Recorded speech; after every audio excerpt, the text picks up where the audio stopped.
ณสถานที่แห่งนี้บัดนี้การทั้งหลายทั้งปวงพร้อมแล้วขอนำทุกท่านเข้าสู่พิธีนักกาละบัดนี้อิมินาสการเรนะตังพุทธังอภิปูชยามาอิมินาสการเรนะตังธัมมังอภิปูชยามาอิมินาสการเรนะตังสังฆังอภิปูชยามาอะระหังสัมมาสัมพุทโธภะคะวาพุทธังภะคะวันตังอภิวาเทมิสวากขาโตภะคะวตาธัมโมธัมมังนะมัสสามิสุปฏิปันโนภะคะวะโตสาวกสังโฆสังฆังนะมามิสัพเพกาเมจรูปเปกิริสิกขารตเตจันตาลิเควิมานีอิเปรัตเทจักขาเมตรุวนาคาเมเทหาวัตถุมิเกเตภูมิมาจายันตุเทวาจลาตลาวิสัมเมยะขัคันทัพพันนาคาอิปันตาสันติเกยังมุนิวรวจนังสาธโอมิสุนันตุนะโมตัสสะภะคะวะโตอะระหะโตสัมมาสัมพุทธัสสะนะโมตัสสะภะคะวะโตอะระหะโตสัมมาสัมพุทธัสสะนะโมตัสสะภะคะวะโตอะระหะโตสัมมาสัมพุทธัสสะอิติปิโสวิเศษอิติเสเสพุทธนาเมอิเมนาพุทธตังโสอิโสตังพุทธปิติอิติปิโสวิเศษอิติเสเสพุทธนาเมอิเมนาพุทธตังโสอิโสตังพุทธปิติอิติปิโสวิเศษอิติเสเสพุทธนาเมอิเมนาพุทธตังโสอิโสตัง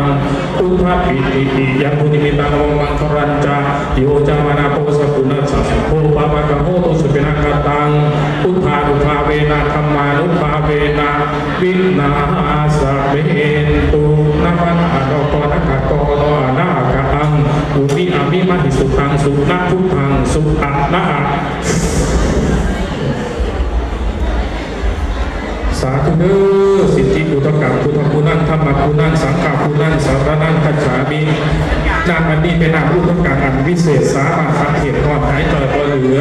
สิ้นไปเหนือสิ้นไปใต้สิ้นไปไทยทางลางเข็ดให้ใสสว่างแจ้งเห็นหูมองทั้งไผภูมิกับหายก็สบายหายสวงด้วยเจ็บงวงปวดร้าวข้าวนี่ก็เสียหาย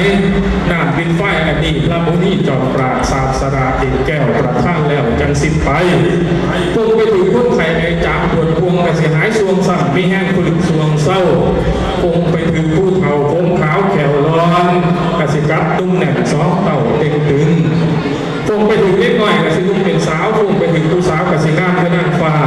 ก็ให้มีไฟฝ่าผิวพรรณในพุทธทองให้เจ้าเมืองม่องตัวบ่าวน้องตัวเมืองสวงสาเดือผู้เพิ่งเศร้าเศร้าสาเดือผู้เจ็บไข้และป่วยผู้สาเดือผู้สื่อเดชสื่อหวยรวยสาเดือผู้ไทยผู้รู้แล้วให้รู้ตื่นนั่งลาสาธุเดินคิดตั้งแต่ว่ามือนี้เป็นมือสายบ้านชอบส่วนประกอบโดยเรื่องร่างงามดีจะได้ทำพิธีใบายสีสุขวัญให้กับคณะครูและบุคลากรทางการศึกษาของสำนักงานเขตพื้นที่การศึกษาประถมศึกษาในบุคลากรเขต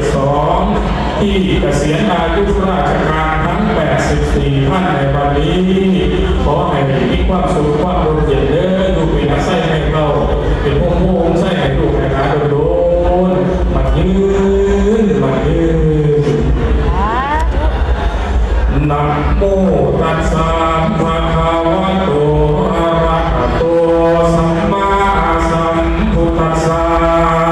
นะโมตัสสะภะคะวะโตอะระหะโต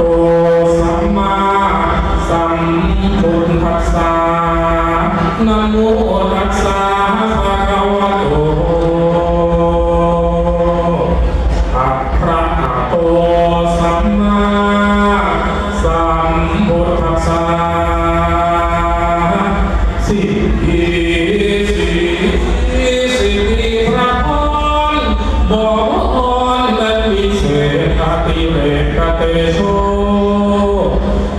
ยตูภวังชัยยมันคละชัยยมหามงคลคนแปลดีเลยแล้วพากันแล้วยกย่อมีทั้งข่าวพระเสนามามีทั้งนักปราชญ์และปุโรหิตมีทั้งบัณฑิตและชาวเมืองฟังรองเขาแก่ลองงานสาธุการบริวารหลายเหลือลังมาโหนนั่งอยู่สอนอาสาบอนบุญหลายผ่าตัวพระบาทไป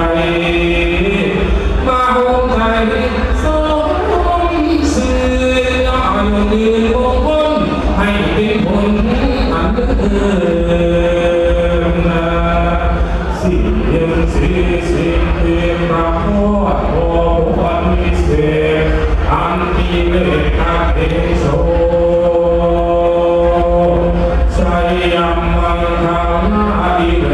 กอันเนกสวัสดีไม่มีจงมีแด่คณะครูและบุคลากรทางการศึกษาสำนักงานเขตพื้นที่การศึกษาประถมศึกษาสกลนครเขต2ที่เกษียณอายุราชการขอให้สุขสมราญตราบต่อเท่าภาริยาพระสามีลูกเต่าขอให้ได้เป็นเจ้าเป็นใจบัวคนทั้งหลายที่สบายบางเลือตาแก้วเกิดการโง่ทางที่พ้นและให้ลอยอยาขาดคอยกาสีวังขอให้มีอายุยืนยาวหน่อยให้เกินร้อยพวกเขาเท่านั้นองค์มูสัตว์มารยามาเรียกใครขอให้พระแก่นไทยพระสองสรยานลงมาจุงความควันท่านผู้เกษียณให้ใหญ่สูงลงมาจุงควันท่านผู้เกษียณให้ใหญ่ห่วงสี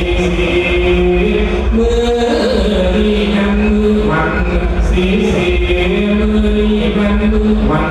ให้เจ้ามันยิ่งกว่าก่อนพาแมันให้เจ้ามันยิ่งกว่าแผ่นผ้าดวงพระจันทร์มันให้เจ้ามันยิ่งกว่าเพื่อเขาดวงเวลามันให้เจ้ามันยิ่งกว่าอากาศและอับวันมันให้เจ้ามันยิ่งกว่าพระจันทร์ใสส่องแจ้งมันให้เจ้ามันยิ่งกว่าเขาห่วงน้ำเดือนสีมันให้เจ้ามันยิ่งกว่าเสาที่ลูกสาวพญาแทนพญาองค์ฝ่ามือนี่แม่มือสง่าบ่ห้ามว่ามือแทนวันดีวันดีที่อุตตมะโชสิทธิโยพร้อมอุตตมะพละพึงทิ้งไปราธนาอาจารย์ผู้ฉลาดทั้งอาจคุ้นควันขึ้นเสมอจอมภาษาคุ้นควันขึ้นเสมอหาสิ่งจันทร์นี้เป็นวันดี